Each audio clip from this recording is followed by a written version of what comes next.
त्रिपुर जो थे दुष्ट तो थे, राक्षस हैं, लेकिन शिव जी की भक्ति करते थे, शिव भक्त थे।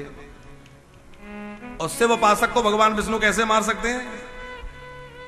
विष्णु जी ने कहा तुम सब देवता मिलकर यज्ञ करो।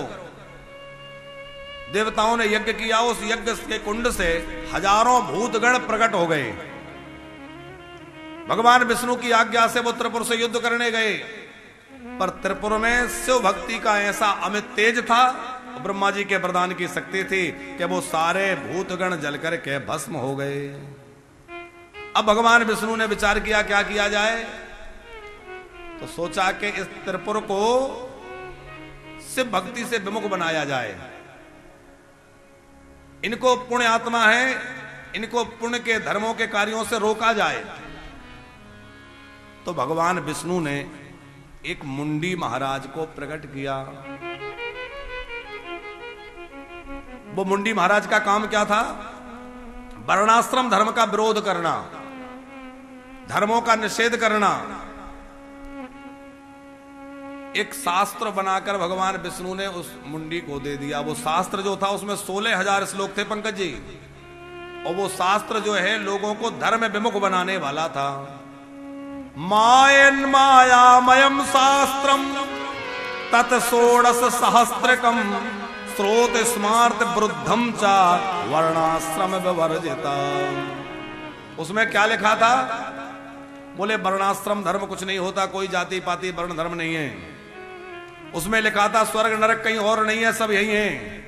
यही व स्वर्गम नरकम प्रत्ययो नान्यथा पुनः, कहीं कुछ नहीं है, यही मौज करो, यही स्वर्ग है। उसमें लिखा था पूजा पाठ करने से, नहाने धोने से कुछ नहीं होता। स्नान दान व्रत श्राद्ध पर्व काल यज्ञ आदि इनका कोई महत्व नहीं है। एक ही धर्म है, क्या?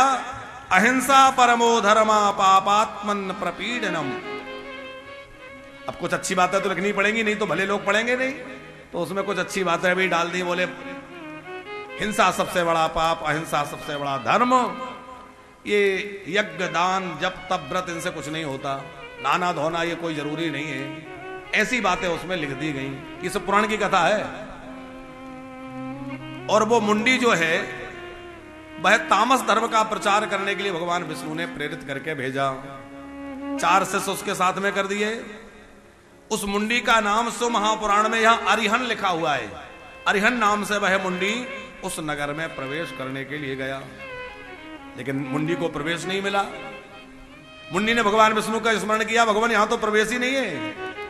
भगवान विष्णु ने नारद जी को भेज दिया। अब नारद जी तो बिना रोक टोक सब जगह जाते हैं।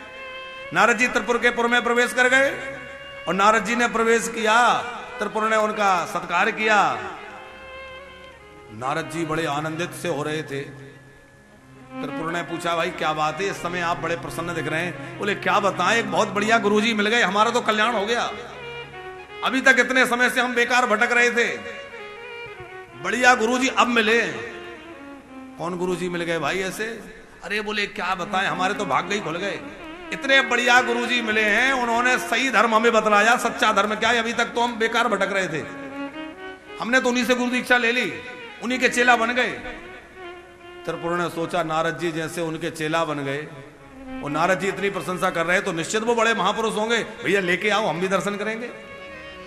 और वो मुंडी महाराज हाथ में एक झाड़ू सा लिए थे, उसको ऐसे फटकारते भाई जीव हिंसा ना हो जाए, और तमाम पाखंड फैलाते भय पहुंचे। त्रिपुर ने देखा ये तो बड़े सिद्ध महापुरुष हैं, बड़ा सत्कार किया, आइए आइए विराजिए। अब त्रिपुर ने मन में विचार किया कि यदि हमारे भी गुरुजी बन जाएं तो हमारा भी कल्याण हो जाए। नारद जी ने तो गुरुजी बना लिया, हम भी बना ले। और नारद जी की तो योजना ही यही थी।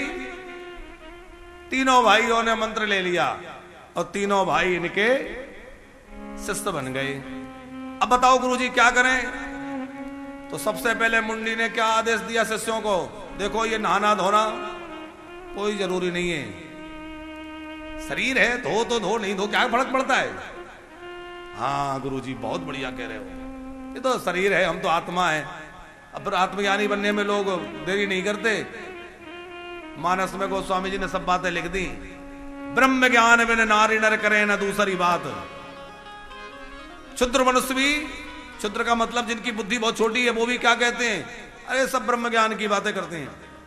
ब्रह्म ज्ञान बिन नारी नर करें न दूसरी बात, और कौड़ी लागी लाभ को करें विप्र गुर घात। अरे ब्रह्म ज्ञान कोई ऐसा वैसा है क्या है? लेकिन गुरुजी ने कहा कि ये श्राद्ध करना, मरे मराए को क्या पिंड देना, अरे वो मर के कहां चले गए, कहां चक्कर में पड़ते हो? बोले हाँ हाँ गुरुजी ये सब बंद, श्राद्ध बंद हो गया।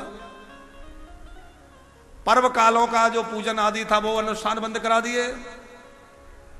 अब उत्तरपुर ने सोचा कि यज्ञ करें। गुरुजी वो मुंडी तो बहकाने ही आए थे, धर्म से भ्रष्ट करने आए थे कि नहीं? अरे कहां आगी में घी डाल रहे हो, क्या फायदा, सब घी बेकार हो जाएगा, इतना सब घी किसी को खिलाओगे काम आएगा। आज भी ऐसे बुद्धिजीवी हो गए नहीं? शंकर जी को दूध क्यों चढ़ा रहे हो, गरीबों को पिला दो। हम कहते शराब क्यों पी रहे हो, इसका दूध खरीद के पिला दो है? अच्छा, शंकर जी को दूध चढ़ाने से तकलीफ उन लोगों को है जो 5 स्टार और 7 स्टार होटलों में ठहरते हैं, जिनके एक एक नाइट स्टे का खर्चा जो है 4-4, 5-5 लाख रुपए होता है। वो आदमी कह रहा है कि शंकर जी को दूध क्यों चढ़ा रहे हो, गरीबों में बांट दो। अरे भले आदमी, तू जरा थोड़ा अपना व्यसन कम कर, अपनी फैशन कम कर, और अपना ऐश्वर्य से कम करके गरीबों में बांट है। तुझे अपनी फैशन नहीं दिख रहा कि फैशन के नाम पर ये चमड़ी को चमकाने के चक्कर में कितना बर्बाद कर रहे हो? उसमें से पिलाओ गरीबों को दूध। अग्नि में होम करना, शिवजी को दूध चढ़ाना बिल्कुल वैसे ही है जैसे कोई किसान भूमि में बीज डाल रहा है और कोई मूर्ख देख के कहे कि अरे बताओ ये किसान पागल है, पूरा गेहूं इसने जमीन में फेंक दिया, मिट्टी में गाड़ दिया, अच्छा वाला गेहूं था ये सब मिट्टी में फेंक दिया। लेकिन उसको कौन समझाए कि मिट्टी में फेंक नहीं दिया, ये मिट्टी में बोया है, ये उगेगा और इससे एक एक दाने का 100-100, 1000-1000 दाना होकर प्रकट होगा।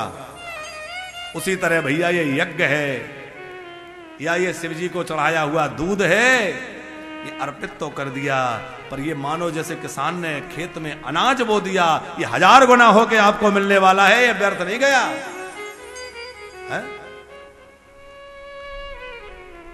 अच्छा, अब एक बात सोचने जैसी है राजपूत जी कि भगवान ने ऐसा क्यों किया कि धर्म भ्रष्ट करने के लिए वो मुंडी को क्यों तैयार किया?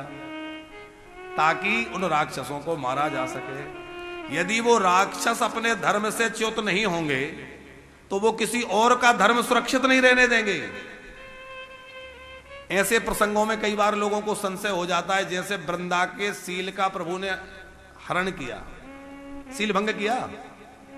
लोग कहते हैं भगवान तो सतियों के सतत्व की रक्षा करते हैं, फिर उन्होंने वृंदा का सतत्व क्यों भंग किया? अथवा उन्होंने यहां मुंडी को बना करके धर्म भ्रष्ट करने की शिक्षा क्यों दिलाई? देखो, जब अधर्म धर्म की आड़ लेकर के अपना काम करने लगता है तो जिस अधर्म की उसने आड़ ली है पहले उस पर्दे को चीरना होता है, तब तो अधर्म तक पहुंचेंगे। इसलिए भगवान ऐसा करते हैं। यदि वृंदा के सतत्व को भंग ना करें तो इसका दुष्ट पति किसी भी स्त्री के सतत्व को सलामत नहीं रहने देगा। इसलिए हजारों हजार नारियों के सतत्व की रक्षा के लिए भगवान ने ऐसा किया।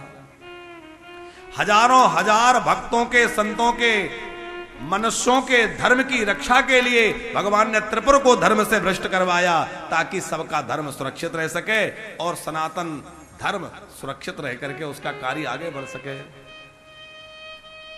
त्रिपुर ने पूछा, गुरुजी क्या करें? बोले बस कुछ नहीं, हिंसा मत करना और ये समझना कि स्वर्ग नरक सब यही हैं और जो मन में आए सो करो।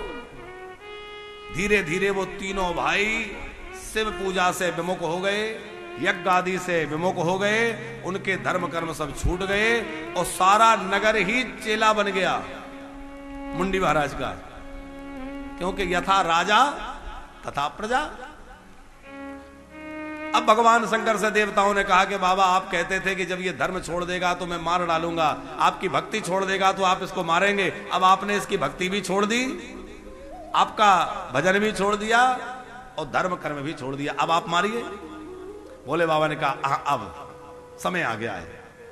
तो भोले बाबा बड़े सुंदर रथ पर विराजमान हुए, उस रथ का वर्णन है कि उसमें विश्व भर की जितने अस्त्र शस्त्र होते हैं वो सब विराजमान थे।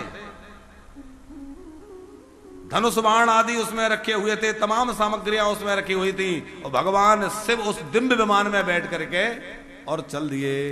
रथम चा सारथी दिव्यम कारमुकम सरमोत्तमम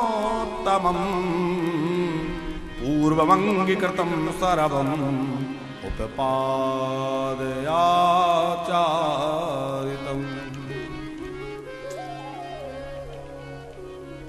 ब्रह्मांड भर की वस्तुएं रथ में विद्यमान थी और वो रथ चला। और त्रिपुर के साथ भगवान शंकर का बड़ा युद्ध हुआ। त्रिपुर के साथ युद्ध करके भगवान शंकर ने ऐसा त्रिशूल छोड़ा कि एक शूल से तो ऊपर का लोक जल गया।